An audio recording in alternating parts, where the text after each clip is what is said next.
Je n'aurais jamais imaginé vivre une situation aussi intense avec mon oncle. Ça va être difficile à dire, mais j'ai besoin de le raconter à quelqu'un. Je suis prête à partager tous les détails d'un moment particulier qui a marqué ma vie à jamais.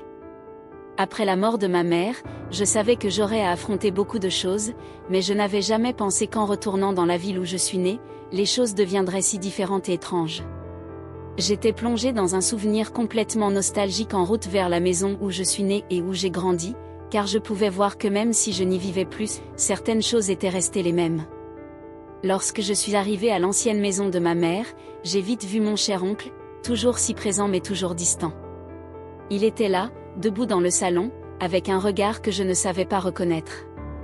Ce n'était pas ce regard chaleureux d'autrefois, c'était un regard plus fatigué, comme si le temps lui avait imposé quelque chose qu'il ne pouvait pas dire. Il m'observa un moment avant d'afficher ce sourire habituel, un sourire que, sans le vouloir, j'ai reconnu comme forcé, un sourire qui semblait cacher plus qu'il ne révélait. « Ça va ?» me demanda-t-il d'une voix douce mais qui portait quelque chose de lourd, comme si chaque mot était un fardeau. Je hocha la tête, ne sachant pas quoi répondre. Le silence entre nous fut long, comme si nous savions tous les deux qu'on ne parlait pas seulement de ce qui s'était passé. Ce qui se cachait derrière ces mots était bien plus que la mort d'une mère. Il y avait un mystère, un secret, quelque chose qu'il savait et que je ne comprenais pas encore. La nuit arriva et la maison semblait de plus en plus oppressante. La lumière douce de la lampe de table dans le coin éclairait son visage d'une manière différente. L'oncle, s'imposant dans mes souvenirs, semblait maintenant un homme brisé, portant un poids invisible que je n'arrivais pas à comprendre. Il me demanda de m'asseoir et me dit qu'il voulait me montrer quelque chose qu'il avait gardé pendant longtemps. Je ne savais pas à quoi m'attendre, mais, à ce moment-là, un petit fil de curiosité commença à naître en moi, quelque chose me disait qu'à partir de ce moment-là, rien ne serait plus pareil. Quand il apporta la lettre, ses mains tremblèrent légèrement. Je n'avais jamais vu ce morceau de papier auparavant, mais il semblait très important. « Ta mère ?» commença-t-il à dire, la voix hésitant un instant, « elle t'a laissé ça. » Il me tendit la lettre avec un regard que je ne pouvais pas déchiffrer, quelque chose en moi s'agita. Qu'est-ce que ma mère avait pu me cacher? Qu'est-ce qui se trouvait là-dedans qu'il ressentait le besoin de me montrer maintenant, après tout ce qui s'était passé? J'ouvris la lettre lentement, mes doigts hésitants avant de toucher ce morceau de papier jauni par le temps. Les mots n'étaient pas de ma mère mais de quelqu'un qu'elle connaissait, quelqu'un du passé, un passé dont je n'avais aucune idée qu'il existait. L'oncle m'observait attentivement, comme s'il attendait ma réaction. Mais il y avait quelque chose dans son regard, quelque chose qui disait qu'il savait que je n'étais pas prête à affronter cela. Et, à cet instant, je compris que le poids qu'il portait ne se trouvait pas seulement dans la lettre mais dans chaque geste qu'il faisait, dans chaque mot qu'il prononçait. Cette nuit-là, le silence dans la maison devint oppressant et je savais que rien ne serait plus simple à partir de ce moment-là. Quoi qu'il y ait écrit dans cette lettre, quoi qu'il ait voulu me montrer, tout changerait entre nous. Je pouvais le sentir. Le retour dans la maison de ma mère m'avait apporté plus que des souvenirs, il m'avait apporté une vérité que je n'étais pas prête à affronter. La nuit était devenue silencieuse, presque irréelle. Le vent soufflait doucement à travers les fenêtres ouvertes, mais dans la maison, une chaleur étrange persistait, comme si l'air lui-même était chargé d'un secret que je n'étais pas encore prête à comprendre. Le papier que j'avais en main semblait brûler, même s'il n'était que du simple papier jauni par le temps. Je le tournais et le retournais entre mes mains, hésitant, mais mes yeux ne pouvaient plus s'en détacher. Mon oncle m'observait attentivement. Il ne disait rien, mais je pouvais sentir qu'il attendait quelque chose. Peut-être ma réaction, peut-être un mot. Il avait toujours été une présence mystérieuse, mais ce soir, il était plus que cela. Il semblait se tenir à la frontière entre un homme du passé et un étranger dans ma propre vie. Son regard, ce regard lourd de signification non dite, me disait que ce qu'il savait n'était pas quelque chose qu'on pouvait effacer d'un simple souffle. « Lis-le » dit-il enfin, sa voix basse mais ferme. « Il est temps de savoir ce que ta mère n'a jamais osé te dire. » Ces mots résonnaient en moi comme une cloche, me ramenant à une époque que je ne voulais peut-être pas affronter. Je pris une profonde inspiration et commençai à lire, chaque mot me plongeant dans un univers inconnu, une réalité que je n'avais jamais soupçonnée. Les premières lignes étaient simples, presque banales, mais au fur et à mesure que je m'enfonçais dans la lettre, je compris que ma mère n'était pas la personne que je pensais. Elle m'avait caché tant de choses. Il était question d'une époque où elle était jeune, où elle avait pris des décisions qui allaient affecter toute notre famille. La lettre parlait de mon oncle, de sa présence constante, de sa complicité avec elle dans des moments où il ne fallait pas être vu, où l'ombre de leurs actes les suivait. Mais le plus choquant, c'était ce que la lettre laissait entendre sur leur relation, cette connexion étrange qu'ils avaient partagée dans le passé. Je levai les yeux vers mon oncle, cherchant des réponses dans ses yeux, mais il restait silencieux, comme s'il attendait que je digère tout cela. Ses lèvres étaient closes, mais il y avait une tristesse qui se lisait dans ses traits. « Ta mère a toujours voulu te protéger, dit-il, mais il y a des choses qu'on ne peut pas effacer, pas après tout ce qui s'est passé. » Il avait l'air d'un homme qui se battait avec ses propres démons, comme si tout ce qu'il venait de me révéler le pesait autant que cela me pesait à moi. Je me sentais perdue. C'était comme si un voile venait d'être levé, mais la lumière qui en sortait me brûlait les yeux. Des questions affluaient dans ma tête, mais je n'arrivais pas à formuler de réponse. Pourquoi ma mère m'avait-elle caché tout cela? Pourquoi ne m'avait-elle jamais parlé de mon oncle de cette manière? Les réponses semblaient tout aussi floues que le passé de ma mère elle-même. Il y avait des non-dits, des décisions prises dans l'ombre, des regards échangés à des moments où la vérité aurait dû éclater. Mon oncle ne m'aidait pas. Il se tenait là, dans cette pièce, à la fois si proche et si distant. Je pouvais presque entendre les murmures du passé résonner dans cette maison, des murmures que je ne pouvais ignorer. C'était comme si les murs avaient des oreilles qui avaient tout entendu mais qui ne diraient jamais rien. Il y avait une vérité qui flottait dans l'air, prête à s'effondrer, mais personne n'osait la dire à haute voix. Et c'était là, entre nous, cet espace lourd de silence, un espace que ni lui ni moi ne pouvions combler. Le matin suivant, je savais que la conversation n'était pas terminée. Il y avait encore trop de questions, trop de mystères à résoudre. Mais quelque chose m'empêchait de demander plus. Peut-être que la vérité, tout simplement, me ferait plus de mal que de bien. Mais en moi, une petite voix me poussait à continuer, à creuser encore, à comprendre enfin pourquoi mon oncle et ma mère avaient partagé ce secret et ce qu'ils avaient fait pour le garder caché. Le matin est arrivé, mais quelque chose en moi avait changé. Il y avait une lourdeur dans l'air, comme si chaque souffle était pesé par la vérité qui émergeait lentement. Je ne pouvais pas simplement ignorer ce que j'avais appris. Le secret qui m'avait été révélé me rongeait de l'intérieur. Comment avais-je pu vivre tant d'années en ignorant ce que je venais de découvrir? Mon regard se perdait dans les murs de la maison, là où d'innombrables souvenirs se cachaient derrière des portes fermées et des voiles d'oubli. Je me suis rendue dans le salon, là où il m'avait dit ces mots encore et encore dans ma tête. Ta mère a voulu te protéger, mais il y a des choses qu'on ne peut pas effacer. Ces paroles résonnaient en moi comme une cloche qui me forçait à faire face à la vérité. Mais qu'en étais-je réellement prête à faire face?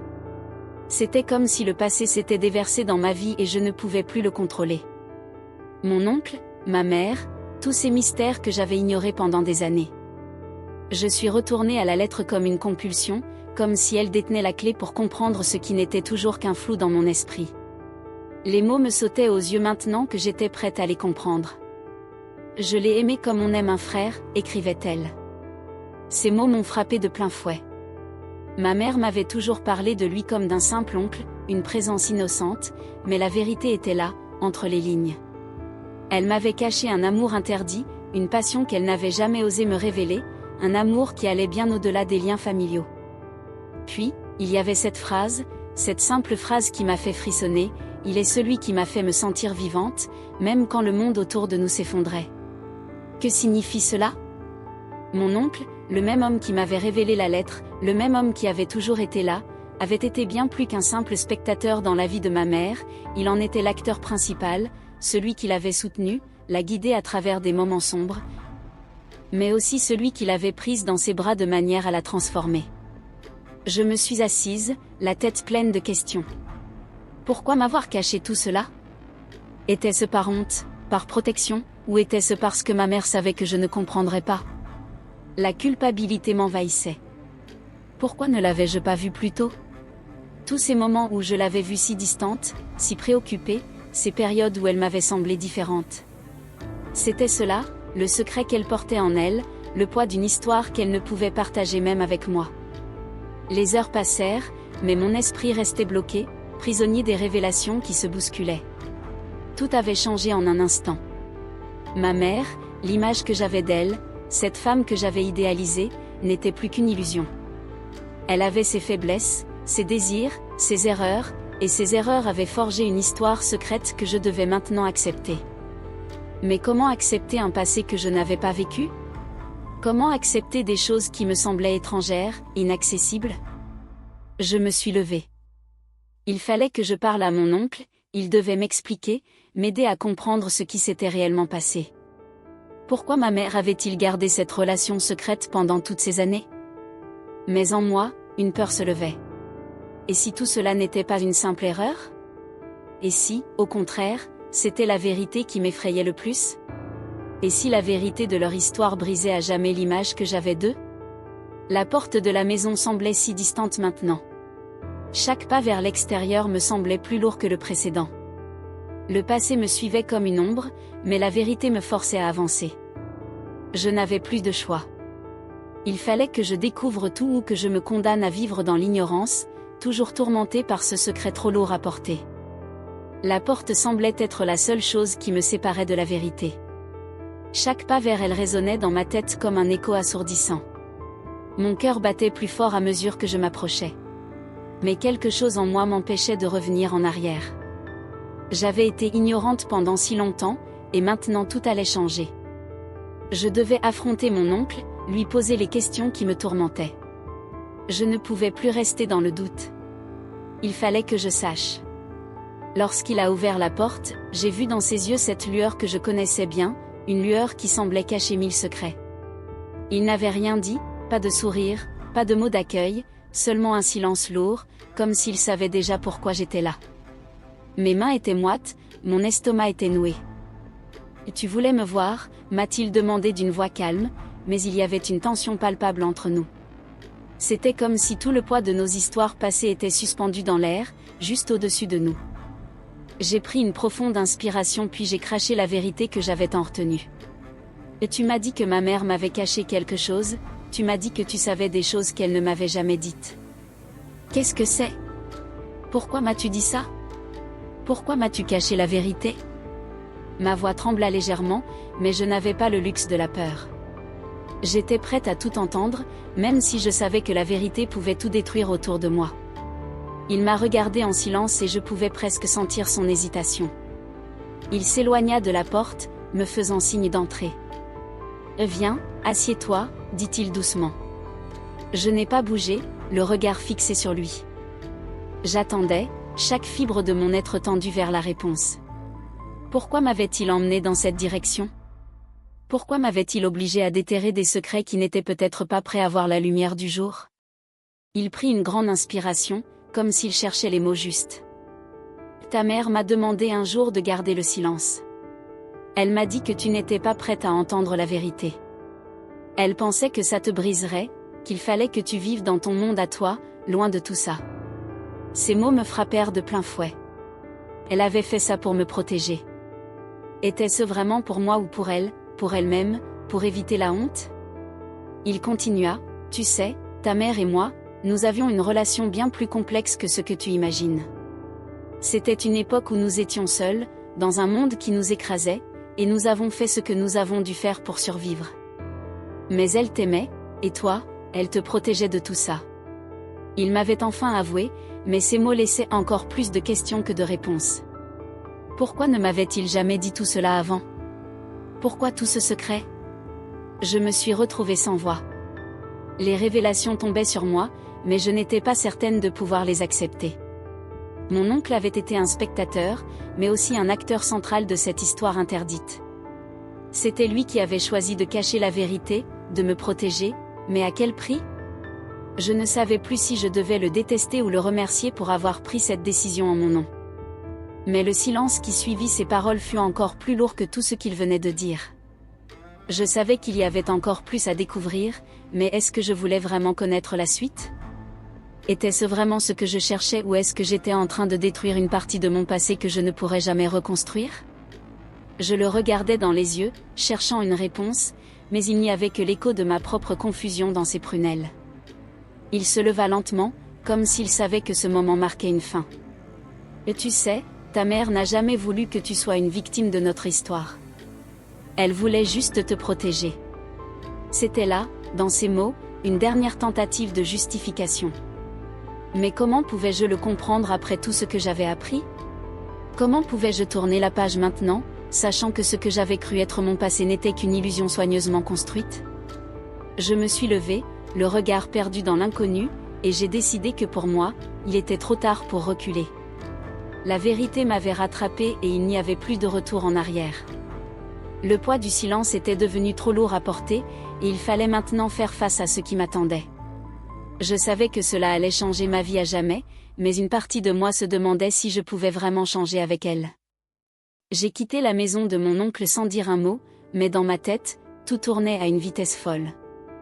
Les révélations étaient comme des éclats de verre brisés dans ma conscience, chaque fragment perçant, chaque éclat me coupant un peu plus. Je n'avais jamais voulu connaître cette vérité, non, je n'avais jamais voulu que le voile se lève.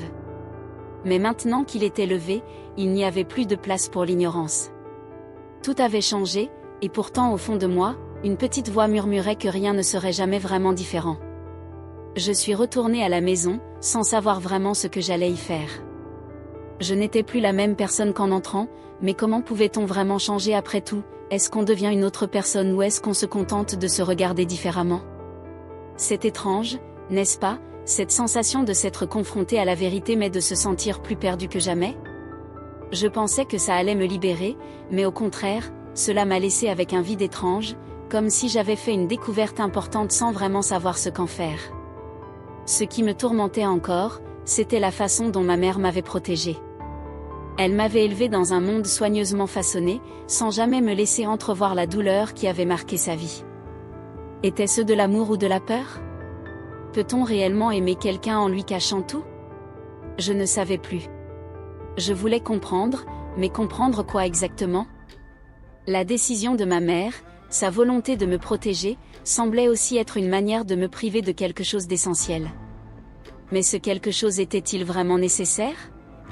Je me suis assise sur le canapé, fixant l'espace vide devant moi, repensant à tout ce que j'avais appris. La pièce était silencieuse mais mon esprit ne l'était pas. Les images de mon enfance, les souvenirs flous de conversations oubliées, les éclats de rire que je pensais sincères prenaient une nouvelle signification. Et moi, là-dedans, quel rôle avais-je joué? Était-ce seulement moi qui avais ignoré la vérité, ou était-ce la vérité qui m'avait laissé de côté, comme une étrangère dans ma propre histoire? J'ai repensé à mon oncle, à son regard et à ses mots. Il m'avait dit que ma mère m'aimait, qu'elle faisait tout cela pour me protéger. Mais pouvait-on vraiment protéger quelqu'un en cachant la réalité de sa vie, en imposant des silences? Est-ce que l'amour devait être une vérité ou un mensonge soigneusement dissimulé pour le bien-être de l'autre? C'était cette question qui m'obsédait maintenant. Parce que même si je voulais lui accorder toute la compassion du monde, je ne pouvais m'empêcher de ressentir une certaine colère. Elle m'avait fait grandir dans une illusion, et pourtant, maintenant que je savais, je me sentais perdue, sans repère. Mais au fond, que pouvais-je faire avec tout cela? Était-il trop tard pour changer quoi que ce soit?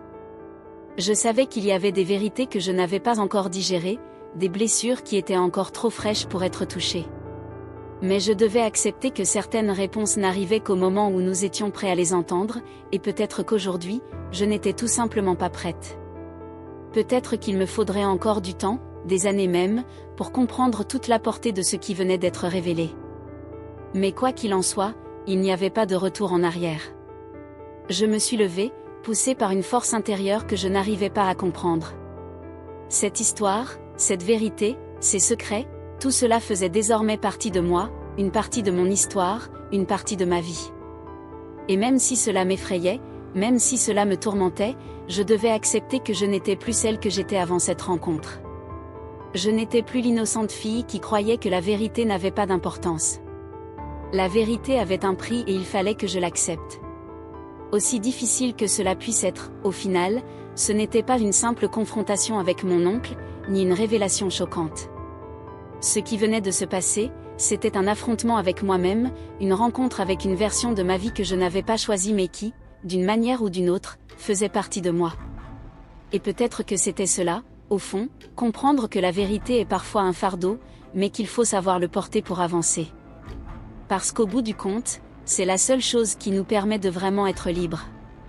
J'avais pris le temps de digérer tout ce que j'avais appris, mais au fond de moi, je savais que cette histoire n'était pas encore vraiment terminée. Parce qu'il y a toujours un moment, n'est-ce pas, où l'on se demande, qu'est-ce qu'on fait maintenant ? Quand on découvre des vérités qui bouleversent tout, comment réagir ?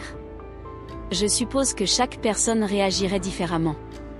Mais moi, je me suis trouvée face à un grand vide, un grand silence, et j'ai appris que parfois, il n'y a pas de réponse toute faite.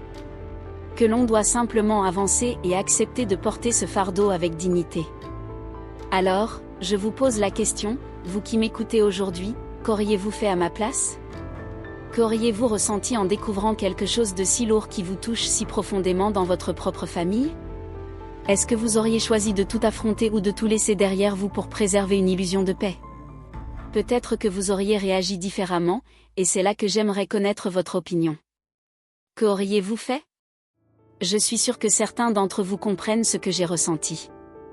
Peut-être avez-vous vécu quelque chose de similaire, ou peut-être avez-vous un conseil à me donner, un mot d'encouragement ou même une réflexion sur ce genre de situation. Qu'est-ce que vous feriez dans une telle situation ? Est-ce que la vérité vaut vraiment la peine d'être connue, même quand elle brise tout autour de nous ? Ou est-ce que parfois, il vaut mieux laisser certains secrets intacts pour préserver la paix intérieure ?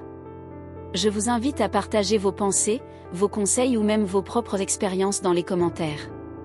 Votre avis compte énormément pour moi et je suis sûre que beaucoup d'entre nous trouveront de la force dans vos mots. La vie est pleine de défis et de moments où il faut prendre des décisions difficiles. Mais peut-être qu'ensemble, on peut trouver une sorte de réponse, ou du moins un peu de clarté pour ceux qui se trouvent à un carrefour, comme je l'étais. Je vous remercie profondément d'avoir écouté mon histoire. N'oubliez pas de vous abonner à la chaîne et d'activer la cloche pour ne pas manquer les prochaines histoires. Laissez un j'aime si cela vous a plu et regardez la prochaine vidéo que je vous recommande. Elle raconte l'histoire d'une jeune femme qui est devenue accro à son cheval et a fait quelque chose d'absurde et d'inimaginable avec lui. J'espère que vous passerez une bonne journée et on se retrouve pour la prochaine histoire. À bientôt.